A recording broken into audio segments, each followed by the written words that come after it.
Howdy ho, everyone, and welcome aboard. It is a brand new week of trading. Excuse me if I don't turn my camera on today, but Oh, I've got bugs, and I've got big bugs. Well, they're not so big, but there's lots of them, and I'm being invaded, and I just cannot turn my light on here in the office. Otherwise, they're just going to eat me alive, and I just don't want that.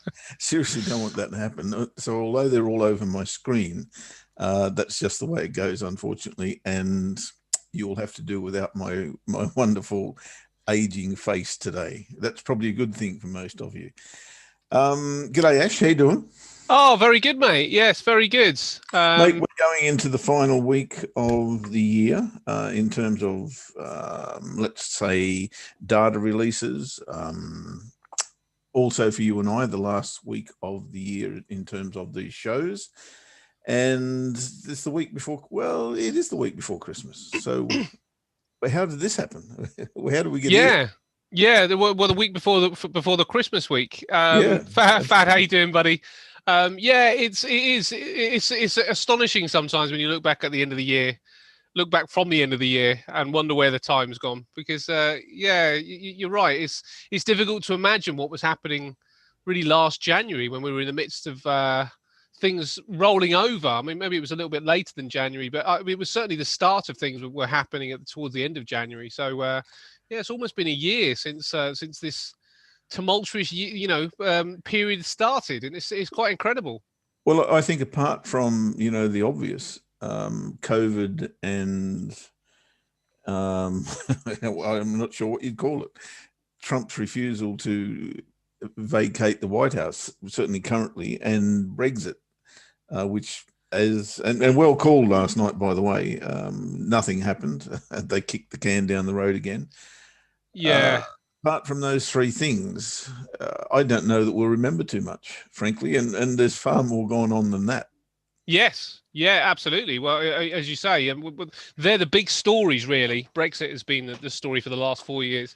Hey, Si, buddy, how you doing?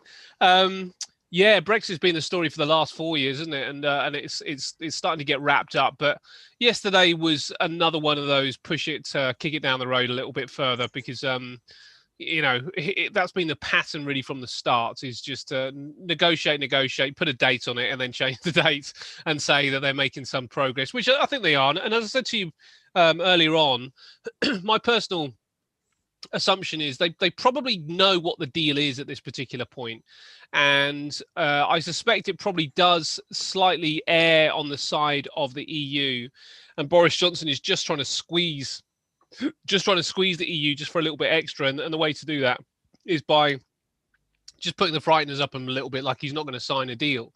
But I think he will sign the deal. I think it's just going to come down to the very, very final hour. And I think he would sign this deal if we were on December the 31st at this particular time of talking.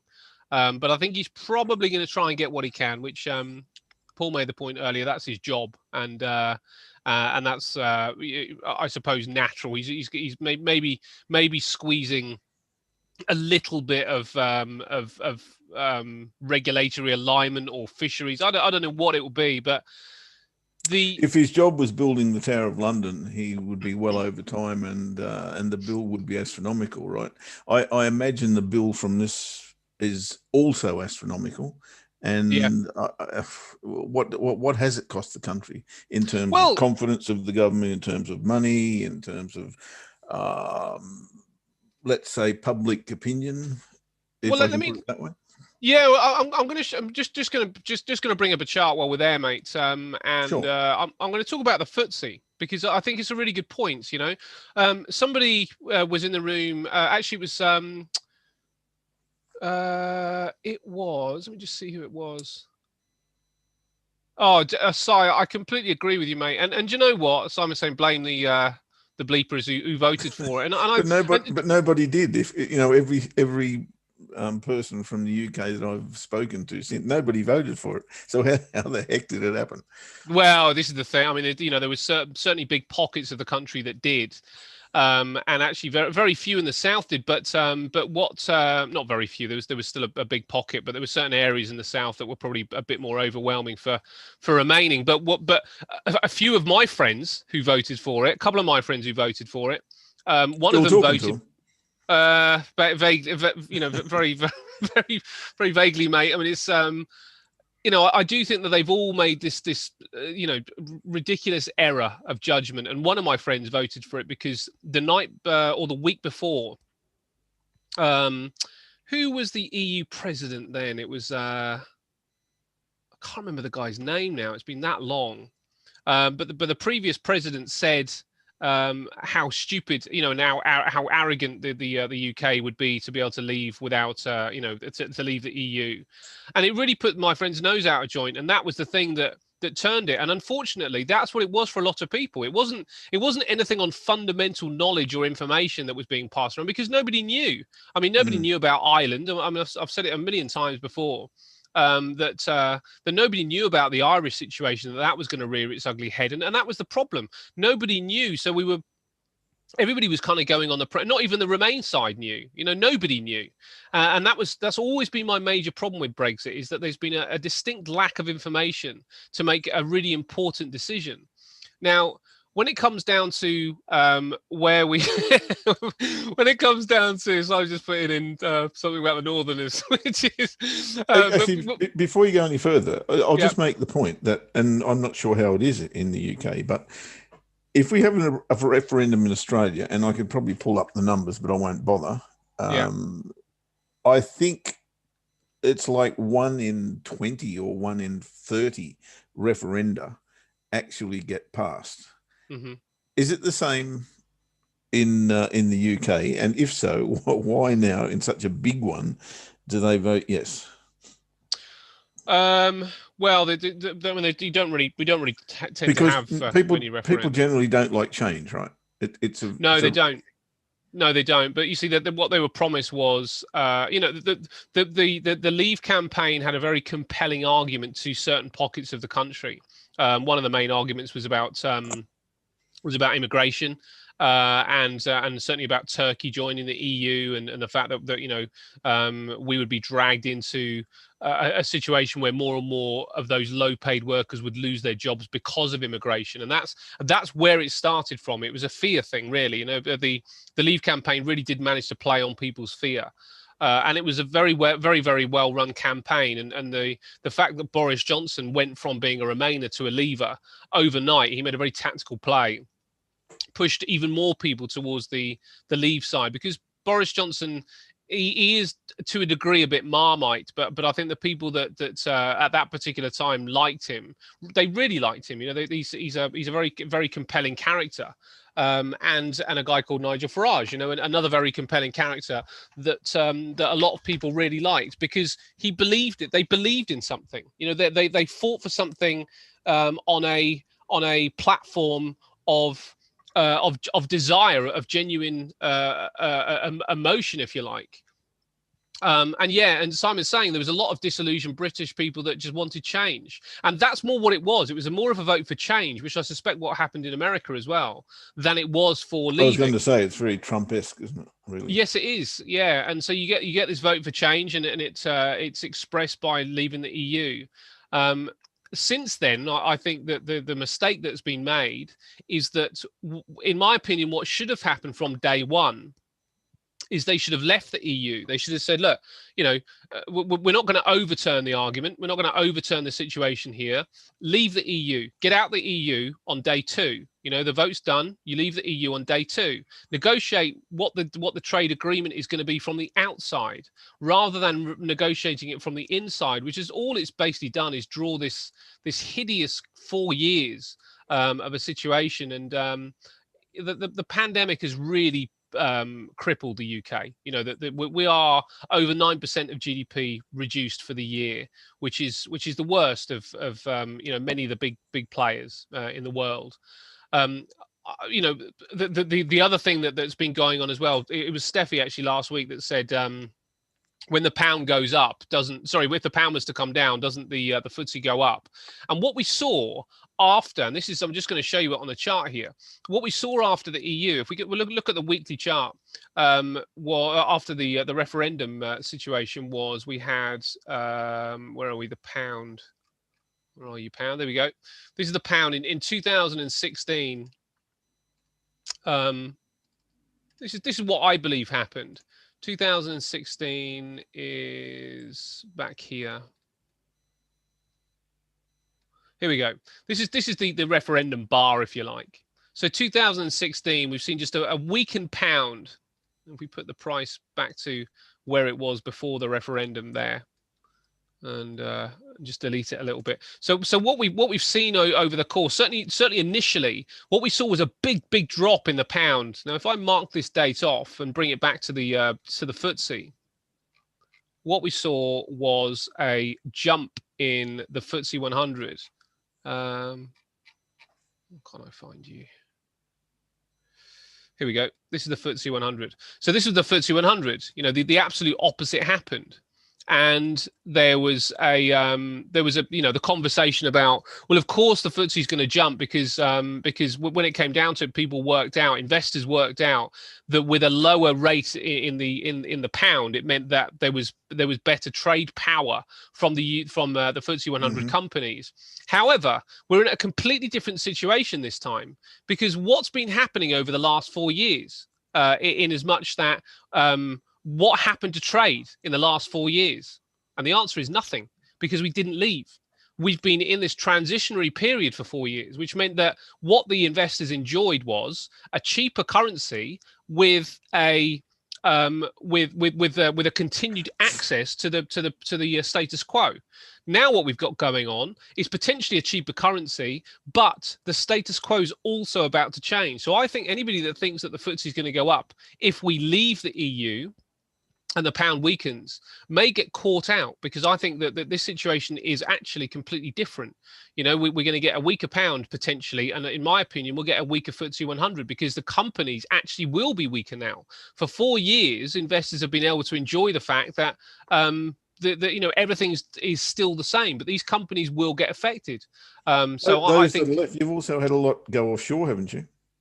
Yeah, there has been a few go offshore. Yeah, there has been a few, but not so many to really harm the economy. You know, and this is where the sticking points start to come into play.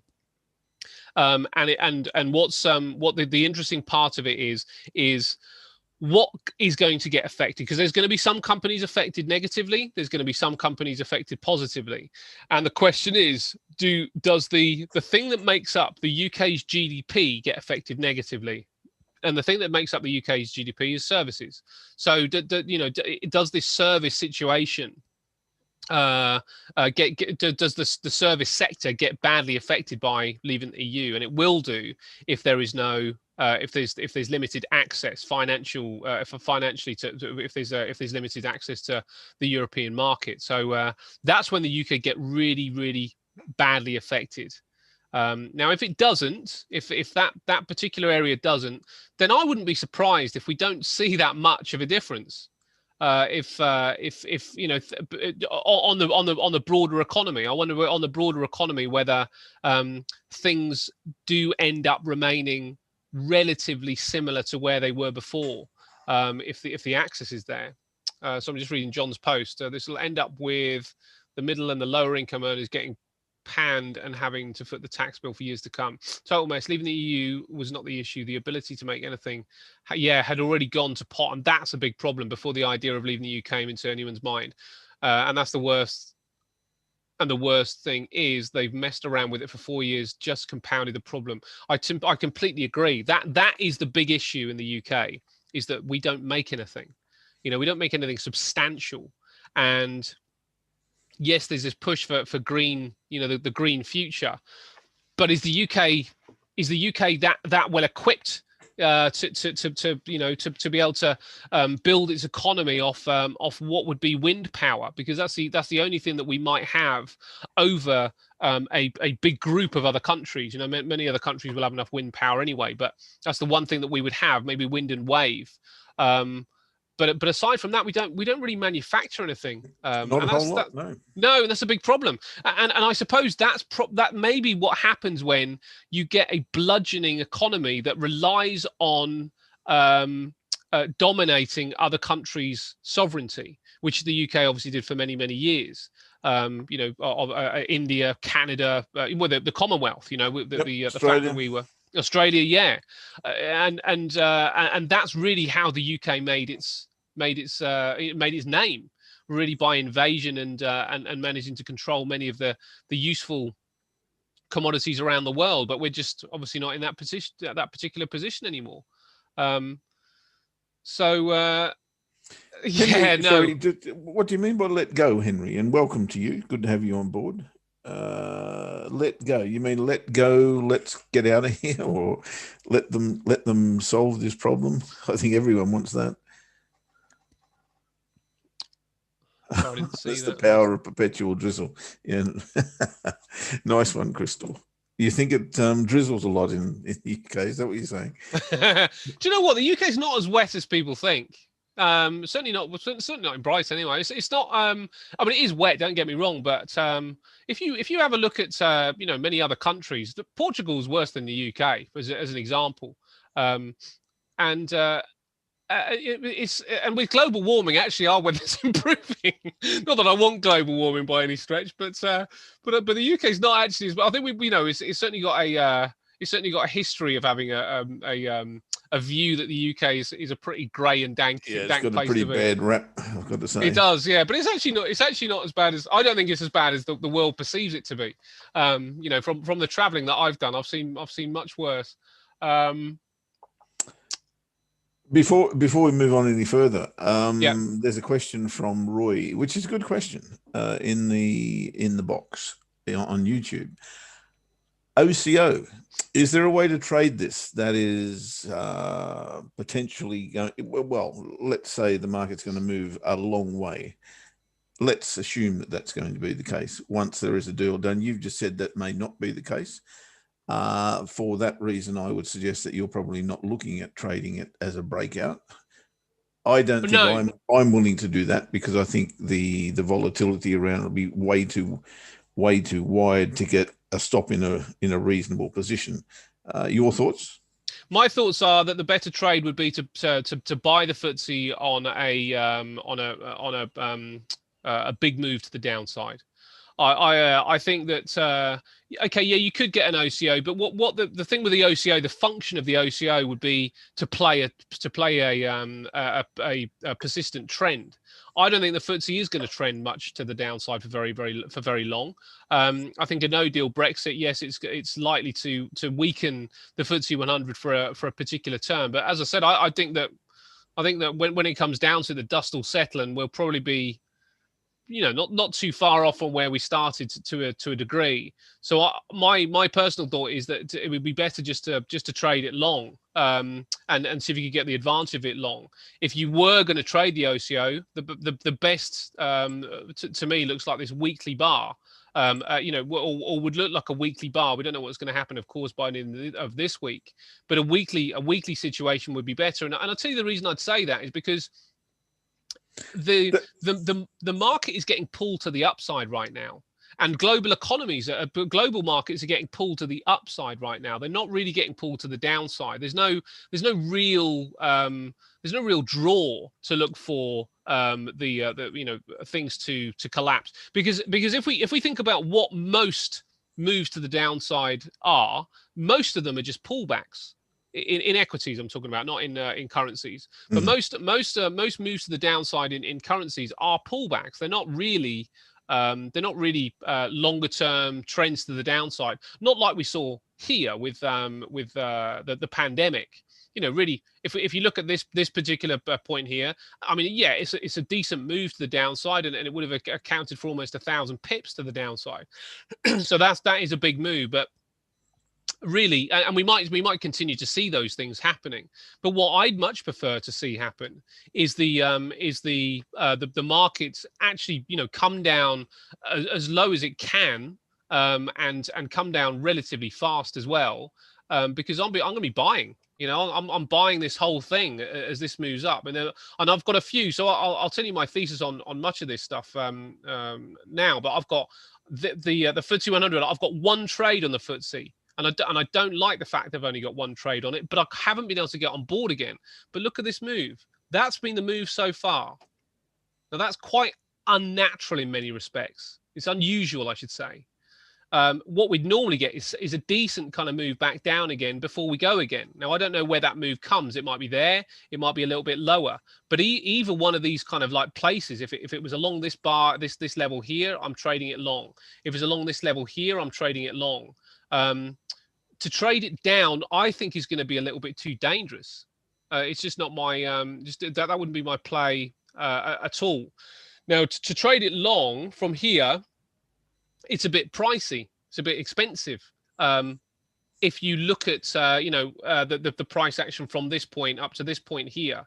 However, it's not really if you look at it to this point here, and that's where I think we're going, which is why I'm quite happy to trade it long here, and I'm trading it long here. But I'm not really interested in getting involved here, and I just think the OCO is going to be way too difficult for anybody to manage. I really do. I think if you're looking for downside when the market forces are pulling it up, where do you take profit? Where do you put your stop? Very, very difficult. If you're looking for upside, when there's a big chance that we could get this massive drawdown before jumping up, you've got your same problem. Where do you say, okay, I'm going to just give myself a very tight stop, which means that you're probably going to get maybe even taken out on the spread rather than on the move, or you give yourself a loose stop here and it takes you out anyway, coming down that little bit further. But there's not a lot of money in a stop down there, unless you're going to add. So I don't think that's a wise play personally. I don't think an OCO on this kind of thing would be the play for me anyway. That wouldn't be the way I'd want to play it. I'll just quickly look at the pound. And give you my same appraisal on that currency, because I think that's the one that you probably, if you're going to trade a Brexit breakout, it's probably the pound or the euro pound maybe that you'd want to be looking at. But if you have a look at what happened here since Brexit became a thing, which is here basically, we've been in a range ever since. We popped out to the high side once, we popped out to the low side once. But apart from that, we have been trading in this range between 134 and, or what is it? I can't remember, 116 or something like that. No, 121 even. And let's say 133, 134. So the range hasn't even been cracked, if you like, or broken since 2018. We've just stayed inside that range all of that time. Yeah, middle of 2018, roughly. So really, you're going to take a trade, and that was my point before. You're going to put your entry here for the long, and you're going to put your entry maybe here for the short. That gives you a range of 1,700 pips, 1,800 pips. Where's this thing going? Is it going back to maybe that level, which gives you 3,500 pips? And is it going there in one go? So you're talking 2-to-1 best case scenario here, in my humble opinion. So to me, that doesn't make sense for such a big risk. And in terms of the downside, we're at historic lows right now. So where's that going to go? My other problem with the OCO, mate, personally, is that if you guys agree, Roy, yeah, we will have a look at gold actually, because I'll tell you what I think about gold in a moment. If we all agree that that you can't trade on a trade by trade basis because every trade has a random outcome, and we have to look at a group of trades. How do you group together OCOs? Unless you're an OCO trader that trades on events, then how do you say to yourself, okay, this is an approach and a strategy that I can trade on this kind of event, because I've seen and I've done the back test on it, and I know that when I traded an OCO on the presidential election, or when I traded an OCO on the original Brexit decision, so you'd be doing it on one-off events that happen probably once a year. Then how do you formulate a strategy around an OCO with each? I'm not talking about NFP, for example, mate. I'm not talking about the things that happen once a month. I'm talking about these big events that happen once in a lifetime. How do you work out what an OCO should look like? Mathematically, it's very difficult. Well, number one, I'd want to have a far better reward available to me than 2-1 if I'm going to take Yes. that. If I'm going to take Yes. that risk, and that's Yeah. all I see available here. I don't see the pound going to, well, below parity, let's say. I don't see that happening anytime soon. There'll be a big bounce before that happens, off parity, if that were to be the case, because it's extremely cheap, you know. And as far as to the upper side is concerned, do we go back to 2008, which of course was the first rebound level? This is the level here that I'm talking about. That was the first rebound level after the global financial crisis. That gives you 2-1 at best if you're going to play the OCO, and even worse if you're going to play the extreme OCO and get your stops in let's say a reasonably logical position. If you're going to trade on a 1 hour chart and give you stops like 100 pips, then good luck with that. That's tantamount to suicide. But you know, the only OCO that would make sense here to me was to get either side of that range, and your reward becomes really, you know, just not worth it to me. So it's a no for me, Roy, on the OCO. There's certainly on the UK 100 may be a different story, but for me on the pound for currencies, no. I've got to know as well. Do you mind if I quickly touch on gold, mate, before we close the room, because Roy might not get to hear this conversation otherwise. So let's talk about gold now. Roy, you may not have heard my thesis about gold. Because I've done a bit more research on gold, and Geoff put the nail in the coffin for my gold trade, if I'm completely honest. Yeah, I hope I got it right. Which is a great thing. Well, let's see if you get it right, mate. But it doesn't matter whether you get it right now, because I think that what you said to me was compelling enough to make me look further and you know, come up with my own decision on it, and decide that you're absolutely right. And what Geoff was saying was, if we understand that one of the reasons that seasonally gold would tend to rally during this period is because of the demand picking up because of celebrations happening in namely one place, India, then is that same celebration going to happen this year with the pandemic? You know, the pandemic is going to take hold. And I think Geoff's right on the money with this personally. And it's a completely, you know, as I say, the research that I've done suggests what Geoff said was absolutely right. And I'll tell you where I'm at with this, and I will tell you the research. If you go and look at the COT data this year is relatively negative on gold. That's the first thing. It's relatively negative, and if you need me to provide you with a quick screenshot of that, then I'll quickly bounce that in as well while I talk. So the COT data doesn't suggest that the commercials are picking up the move in gold. Now that is a red flag straight away, because I'd really like the commercial, the commitment of traders and the commercials to be long gold, or at least fairly fairly benign on gold for me to want to trade it long. But if we look at what their particular position is here, which I'll show you now, I've got it up. It is this. This is the commitment of traders position with gold, and it's in the lower end of the spectrum. You know, if we think about the 20 line here, if you like 20% on the index because it goes to 100, the 20% line here, it's hugging that lower level. Now, what happened in 2019? In 2019 in December was this move here. Now they were also quite short there in December, but eventually it did actually start to pick up, and I don't think, and if you think that you know, this is where we were in December, and this is where we were when we got to the pandemic in February, March time, and it was only then that really we started to get a bit of a buy signal because it started to pick up, you know, and that's the same price. So they're not really jumping on board at this particular stage. Now, to be fair, there hasn't really been a decent buy signal with gold, and it did rally. It rallied pretty well after that.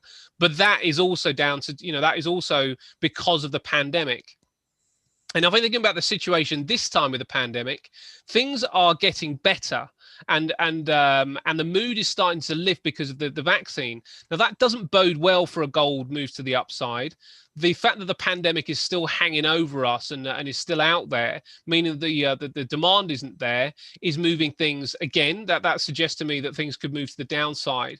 And in my opinion, the seasonal, if it's to play out, it won't be anywhere near as strong as it has been in the past this year. So it just leads me to believe that if I'm going to pick up gold, which I do want in my portfolio, this isn't the price I need to get it at. Now, if we go back to the commitment of traders one more time, and have a look at when it really does start to pick up a bit more significantly.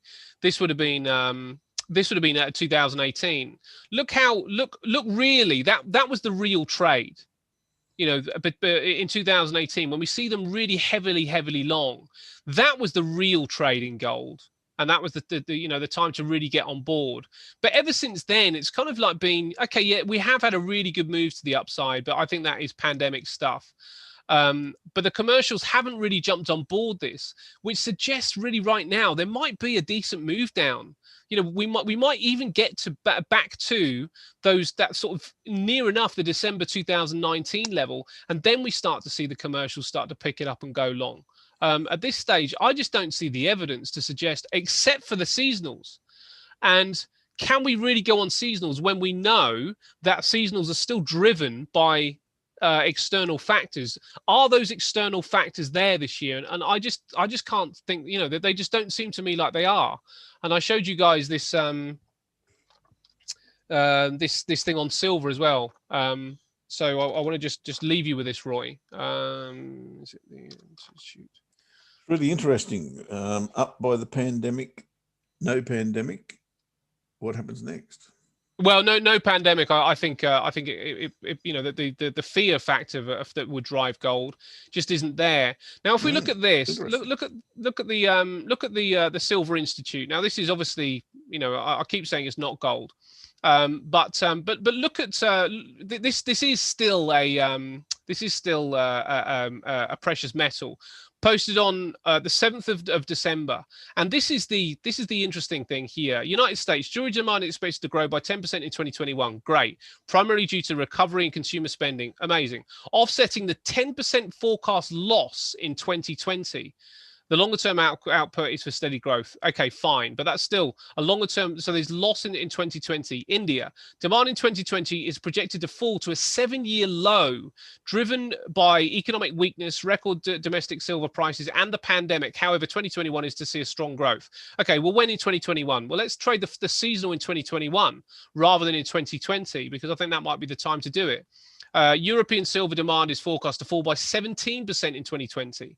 Now, this, as I say, is silver, but they've got a very, very close correlation. And East Asia, after this year's expected 17% drop in silver jewelry demand, East Asia jewelry fabrication in 2020 is expected to strengthen as a recovery in both Thai and Chinese jewelry makers will fall just short of the 2019's pre-COVID levels. This all, to me, spells problem. Now, the other thing is, about this, if we just overlay one more piece of information, I apologize, Mai, for keeping you just a little bit longer, but this is the last thing I want to say about this. If we come back here, now these are some of the gold producers in the UK. Let's bring it onto a monthly chart here, dropping. Why is there no demand when we know that this stuff should be picking up? Barrick Gold. Warren Buffett's favorite right now, dropping, no pickup, is on a level of support. Why is that not picking up? Why aren't people coming into this now when they should be? Because this is Polymetal International dropping, and another one that's dropping. I'm not sure if I've got Fresnillo on here as well, but we've got these mining stocks that are doing really badly right now. Now, that doesn't suggest to me that gold is going up at this stage. That's the information I have, and that's the information I'm using. And none of this stuff is suggesting to me that we are going higher. So I'm not a gold bull. I am a gold on the sidelines character right now. I don't really want to short it, but I'm not willing to play it long. So there's my thesis on gold. Sorry, Mike, for keeping you a bit longer. I think we can wrap it up there. I hope that helps a bit, Roy. I just don't see that there's going to be a rally personally. Awesome. Okay, we are done for the pre-show. Let's get into the subscribers version. Thank you guys for being here and hope you got something out of that. Good stuff, Ash.